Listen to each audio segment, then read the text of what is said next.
অখণ্ড সংহিতা বা শ্রী শ্রী স্বামী স্বরূপানন্দ পরমহংসদেবের উপদেশ বাণী দ্বিতীয় খণ্ড। আজ 19শে ভাদ্র 1334 সন কলিকাতায় শ্রী শ্রী স্বামী স্বরূপানন্দ পরমহংসদেব মৌনী নহেন, সমগ্র দিনই কথাবার্তা কহিতেছেন।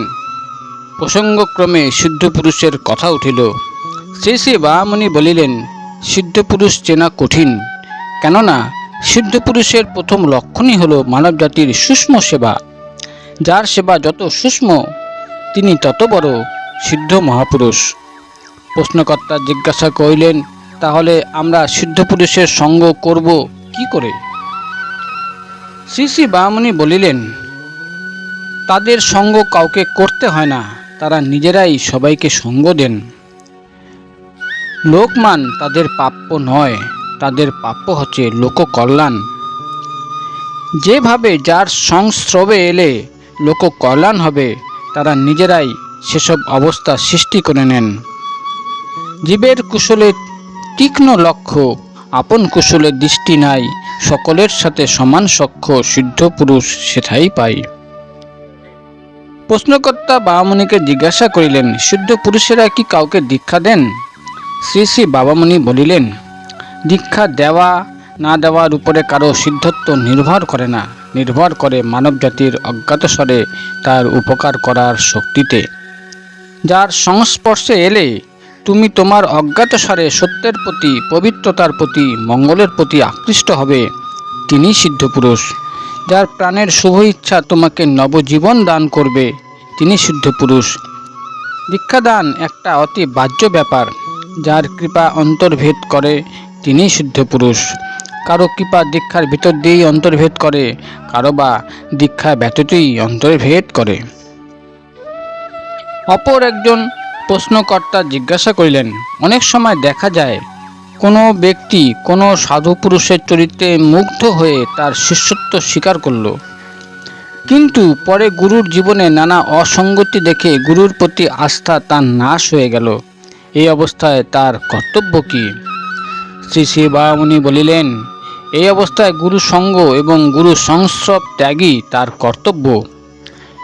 লোকত ব্যাপারটা দৃষ্টিকটু হতে পারে, কিন্তু যাকে দর্শন করলে মন উচ্চভাবে পূর্ণ হয়ে যায় না, তার সঙ্গ করা কখনোই কর্তব্য নয়। প্রশ্নকর্তা জিজ্ঞাসা করিলেন, কিন্তু সাধন সম্বন্ধে সে কি করবে? শ্রী শ্রী বামুনি বলিলেন, উৎকৃষ্টতম সাধন না পাওয়া পর্যন্ত পূর্বপ্রাপ্ত সাধন নিয়েই চলা উচিত এবং ভগবানকে একমাত্র গুরু বলে মানা উচিত। প্রশ্নকর্তা বলিলেন, গুরু যদি চেষ্টা করেন শিষ্য পূর্বের ন্যায় বাধ্য হোক, বিনয়ী হোক, গুরু যদি নানা প্রকারে কৃত্রিম স্নেহ প্রদর্শন করে শিষ্যের মনকে আকৃষ্ট করতে চেষ্টা করেন, তাহলে? শ্রী শ্রী বামুনি বলিলেন, তাহলেও সেই স্নেহে আকৃষ্ট হওয়া উচিত নয়। সন্দিগ্ধ চরিত্র স্ত্রীর সাথেও বরং ঘর করা চলে, সসর্পেও বরং গৃহবাস চলে, কিন্তু যার উপরে আস্থাহীনতা এসেছে তাকে গুরু বলে মেনে নেওয়া যেতে পারে না। এমত অবস্থায় গুরু যদি স্নেহাদি প্রদর্শন করে শিষ্যের মন ভেজাতে চেষ্টা করেন, তাহলে শিষ্যের উচিত সেই স্নেহকে মায়ামোহের জাল মনে করে উপেক্ষা করা। প্রশ্নকর্তা বলিলেন, গুরু যদি শিষ্যের জন্য কেঁদে আকুল হন? শ্রী শ্রী বামুনি বলিলেন, মা বাপ কেঁদে আকুল হলেও যেমন সন্ন্যাসী ছেলে সন্ন্যাসব্রত ত্যাগ করে না, ঠিক তেমনি অযোগ্য গুরু শিষ্যের জন্য কেঁদে বুক ফাটালেও শিষ্যের উচিত নয় সেই অনুচিত আকর্ষণে মুগ্ধ হওয়া। বাপ হওয়া সহজ, মা হওয়া সহজ, কিন্তু গুরু হওয়া সহজ নয়। প্রশ্নকর্তা বলিলেন, কিন্তু যদি গুরুর উপর শিষ্যের আস্থা কখনো ফিরে আসে? শ্রী শ্রী বামুনি বলিলেন, তাহলে তো মিটেই গেল। আস্থা এলেই আত্মসমর্পণ। যতক্ষণ আস্থা না আসবে ততক্ষণ উপেক্ষা, যদি কখনোই আস্থা না আসে তবে চির উপেক্ষা।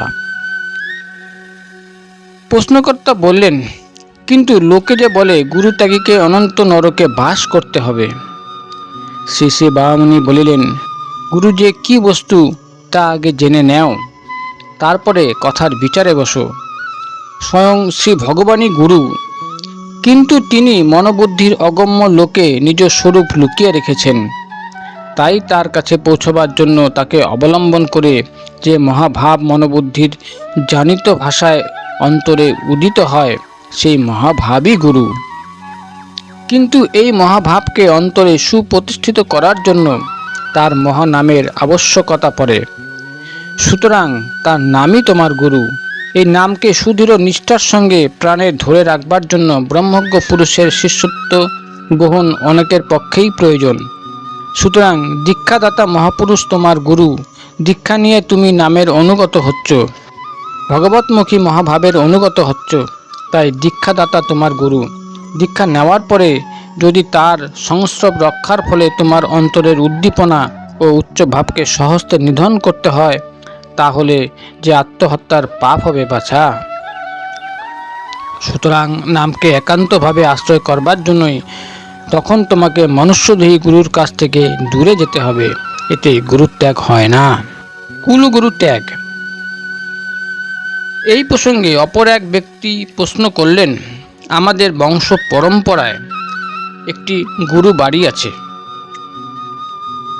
এই বংশ থেকেই আমাদের বংশের সকল লোকের দীক্ষা নিতে হয়। কিন্তু সম্প্রতি আমাদের মধ্যে একজন কাশী না বৃন্দাবন কোথাও গিয়ে অন্য এক সাধকের কাছে দীক্ষা নিয়ে সাধন ভজন করছেন। এতে আমাদের কুলগুরু বংশের লোকেরা বড় চটেছেন এবং নানারূপ অভিসম্পাত করছেন। এরা বলছেন যে কুলগুরু ত্যাগ করার ফলে এত পাপ নাকি হয়েছে যে সিদ্ধ পুরুষের কাছে দীক্ষা নিয়েও তার রেহাই নেই। শ্রী শ্রী বামুনি হাসিয়া বলিলেন, এসব শাস্ত্র কুলগুরু মহাশয়রা নিজেদের ব্যবসার বুদ্ধি থেকে রচনা করেছেন। শিষ্যের কুশল তাদের ততটা লক্ষ্য নয়, যতটা হচ্ছে নিজেদের পুত্র কলহ প্রতিপালনের জন্য নিয়মিত আর্থিক আয়ের ব্যবস্থাটাকে অব্যাহত রাখা। ছাপোষা লোক, টাকা কড়ির আমদানির স্থায়ী ব্যবস্থা না থাকলে ভদ্রলোকেরা যাবেন কোথায়? এই জন্যই মুদির পুত্র যেমন মুদি হয়, ছুতারের পুত্র যেমন ছুতার হয়, গুরুর পুত্রকে তেমন গুরুই হতে হবে। আবার এই গুরুগিরি বজায় রাখবার জন্য সংস্কৃত বচনে অনুষ্টুপ ছন্দে কয়েকটা করা শাসন বাক্য রচনা করতেই হবে। কিন্তু সদ্গুরু যদি পেয়ে যাও আর সাধন করবার জন্য অন্তরে যদি প্রবল আগ্রহ এসে থাকে, তাহলে কুলগুরুর কাছে দীক্ষা না নিলে নরক হবে। এসব সেকেলে শাসন বাক্যকে অগ্রাহ্য করতে ভয় পেও না। তবে কুলগুরু বংশ বিয়ে পৈতে শ্রাদ্ধ প্রভৃতিতে কিছু কিছু ধন প্রাপ্তির প্রত্যাশা রাখেন। সুতরাং তা থেকে তাদের বঞ্চিত করো না। দীক্ষা তাদের কাছ থেকে নাওনি বলে তাদের যোগ্য সম্মান করতে কখনো কুণ্ঠিত হয়েও না। অপর একজন বলিলেন, সম্প্রতি অমুক জেলায় একজন মহাপুরুষের আবির্ভাব হয়েছে। তিনি বলছেন তার গুরুদেব তাকে হিমালয় থেকে নিম্নভূমিতে পাঠিয়ে দিয়েছেন এই বলে যে 1,00,000 লোককে তার মন্ত্রে দীক্ষিত করে তবে গুরুধামে হিমালয়ে ফিরে যাওয়ার তার অধিকার আসবে। না হলে গুরুদেব এই মহাপুরুষ শিষ্যকে গুরুধামে ফিরে যেতে দিবেন না। বাধ্য হয়েই চিরতা গেলার মতো নিতান্ত অনিচ্ছা সত্ত্বেও তিনি মন্ত্র দিয়ে দিয়ে কেবল শিষ্যের পর শিষ্য করছেন। এইসব গুরুদেবদের সম্পর্কে আপনার মতামত কি? শ্রী শ্রী বামুনি বলিলেন, মতামত আবার কি হবে রে বাবা? জগতে অনেক গুরু সত্য সত্যই বাধ্য হয়ে শিষ্য সংখ্যা বর্ধন করেন। কেউ করেন নিজ নিজ গুরুদেবের আদেশে, কেউ করেন জীব উদ্ধারের প্রবল প্রেরণায়, কেউ করেন সংখ্যা বৃদ্ধিজনিত নানা সুযোগ সুবিধার লোভে, কেউ করেন নানা বিরুদ্ধ অবস্থার মধ্যে নিতান্তই আত্মরক্ষার প্রয়োজনে, কেউ করেন শিষ্যদেরই আগ্রহের দরুন বাধ্য হয়ে, কেউ করেন নিজ প্রেমময় স্বভাবের স্বাভাবিক ঝোঁকে। কারো কার্যই আগে থেকে অভিসন্ধি আরোপ করে তাকে হেয় জ্ঞান করা ঠিক নয়। ইচ্ছায় অনিচ্ছায় জগতের প্রায় সকল গুরু পদাধিকারীরাই কিছু না কিছু জগদ্ধিত সাধন করছেন। এই জন্য যেখানেই যার গুরুকে দেখতে পাও নিজের গুরু মনে করে মনে মনে শ্রদ্ধা দেবে। গুরু, দুর্নীতি ও সমাজ সম্পর্কে একজন প্রশ্ন করলেন, কিন্তু এই সকল গুরুদেবদের কারো দ্বারা যদি ধর্মের ছলনায় অসামাজিক পাপের প্রশ্রয় চলতে থাকে, তাহলে? শ্রী শ্রী বামুনি বলিলেন, সমাজের বিরুদ্ধে যার ক্রিয়াকর্ম সমগ্র সমাজের লোকেরা তাকে নিশ্চয়ই বাধা দেবে। মৃত সমাজই সামাজিক পাপের প্রশ্রয়দাতাকে অন্ধের মতো পূজা করে। জীবিত সমাজ পাপের সঙ্গে আপোষ করে না, পাপকে সে শাসন করে, সংযত করে, সম্ভব হলে নির্মূল নিশ্চিহ্ন করে। অপর একজন ভক্তের সহিত জননেন্দ্রিয়ের ব্যায়াম সম্বন্ধে কথা হইল। শ্রী শ্রী বামুনি বলিলেন, জননেন্দ্রিয়ের উত্তেজিত অবস্থায় কখনো সন্ধিনী, সংযোগিনী, যোনিযোগিনী প্রভৃতি মুদ্রা অভ্যাস করতে যাবে না। অভ্যাস করতে হলে প্রথমে 21 বার অশ্বিনী মুদ্রা করে উপস্থকে শান্ত করে নিতে হবে। 21 বারে যার উপস্থ শান্ত হবে না, তাকে উপস্থ শান্ত না হওয়া পর্যন্ত অশ্বিনী মুদ্রা করতে হবে। শ্রী শ্রী বামুনি আরও বলিলেন, প্রতিবার প্রস্রাব করবার সময়ে থেমে থেমে প্রস্রাব করবার অভ্যাস করলেও জননেন্দ্রিয়ের কিছু ব্যায়াম হবে। যারা মুদ্রাগুলি করবে না, তাদের পক্ষে এই ব্যায়ামটুকুও বেশ হিতকর হবে। ফুসফুসের যদি কোনো ব্যাধি না থেকে থাকে, তাহলে প্রস্রাব আটকাবার সময় দম বন্ধ করে রাখবে। যতবার প্রস্রাব থামাবে, ততবার দম আটকাবে।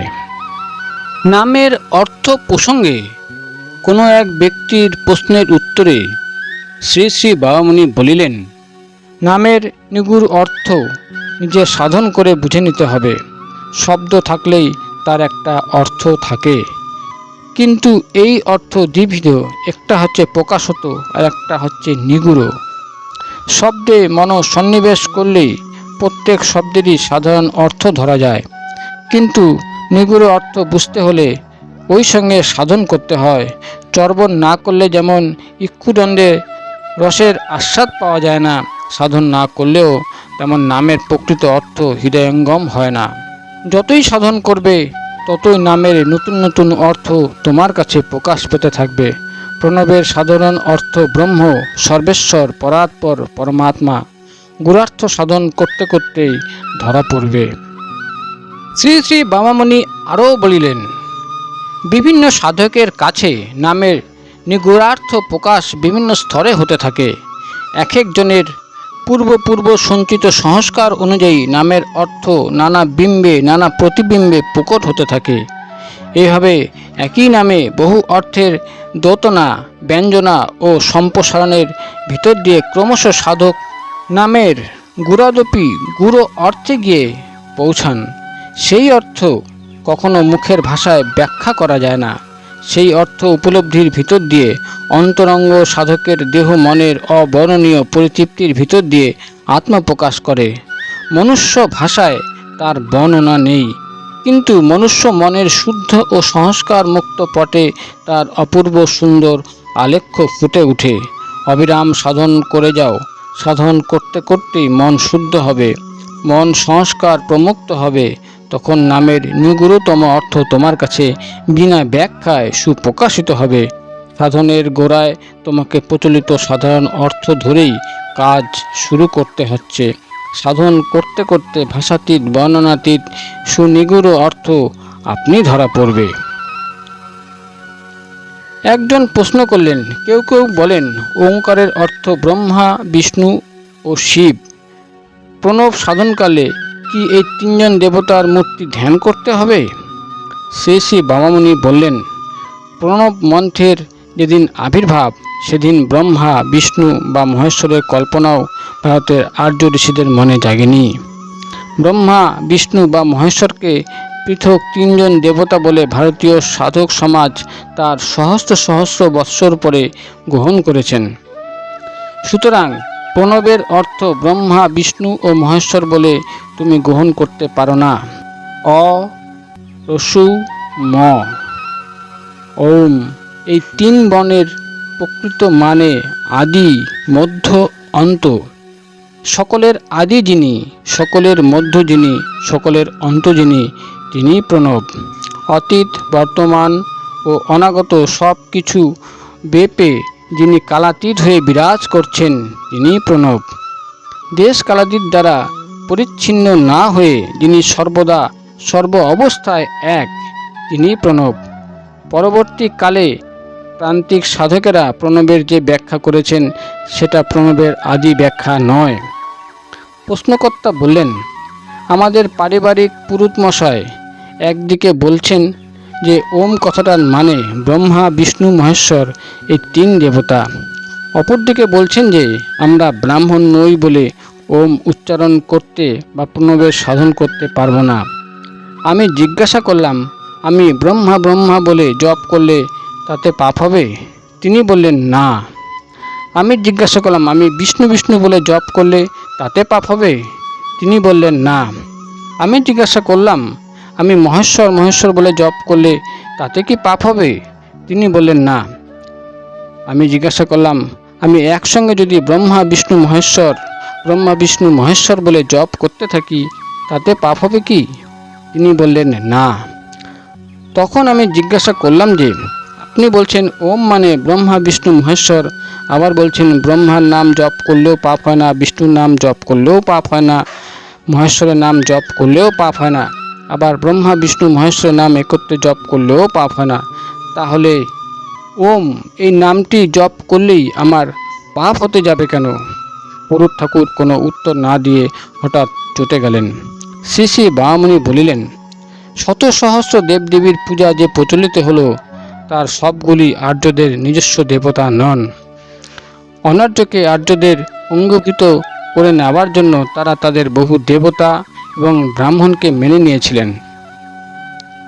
নইলে আর্য অধিকার প্রতিষ্ঠার জন্য তাহাদিওকে বহু অনার্য বংশকে উচ্ছেদ করে দিতে হতো। সেই নৃশংস পন্থায় চলবেন না বলেই তারা অনার্যদের দেবতা ও অনার্যদের ব্রাহ্মণকে নিজেদের দেবতা ও নিজেদের ব্রাহ্মণদের পঙ্ক্তিভুক্ত করে নিলেন। কিন্তু মনে মনে আশা রাখলেন যে আর্যোত্তর সাধকদের প্রত্যেকটি মন্ত্রকেই যখন প্রণবযুক্ত করে নেওয়া হচ্ছে তখন একদা বাকি সব কিছু আকাশে মিলে যাবে, একমাত্র পরম বৈদ্য আদিমন্ত্র ওঙ্কারই থেকে যাবেন। ধর্ম উপাসনায় বাহ্য আড়ম্বরের বাহুল্যের ফলে তাদের সে আশা আজ পর্যন্ত আর পূর্ণ হলো না। 2-4 জন বাদশাহ গিয়ে পুরাতন দেবতারা মন্দিরে মন্দিরে তো রইলেনি, আবার যুগে যুগে নতুন নতুন দেবতার আবির্ভাব হতে লাগলো। এত সব দেবদেবীর দরুন জনতার মাঝখানে একটা শৃঙ্খলা স্থাপনের জন্য ব্রহ্মাকে সৃষ্টির কর্তা, বিষ্ণুকে পালনের কর্তা এবং মহেশ্বরকে লয়ের কর্তা করে নেওয়া প্রয়োজন হলো। নইলে পৌরাণিক কালের লৌকিক বুদ্ধিতে রচিত নানা কাহিনীর মর্যাদা থাকে না। কিন্তু বাছা, যিনি সৃষ্টি করেছেন পালন তিনিই করছেন, লয় বিধানও তিনিই করবেন। একজনেরই অসীম ক্ষমতা রয়েছে, এজন্য 3 জন কর্মচারীর কোনো প্রয়োজন হয় না। সেই একজন ব্যতীত আর কেউ নেই। সেই একজন অপরের সাহায্য ব্যতীতই সৃষ্টির রথ চালাতে পারেন, স্থিতির বীর্য ধারণ করতে পারেন, সংহারের বহ্নি জ্বালাতে পারেন। প্রণব মন্ত্র তারই নাম। প্রণব কি শুধু ব্রাহ্মণদেরই মন্ত্র?